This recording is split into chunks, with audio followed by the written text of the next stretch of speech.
Oye program koni o ba do ba fe week na mi. Ka she be iForce Multimedia ejan ke she wo ba wa bu.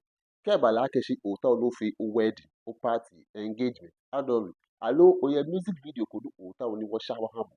Alo oye movies ko me ni o ta wo sha wa habu. Alo wo edit wa habu. Ka she be wo e de man ka wa fi na kan ni bi na fe abu.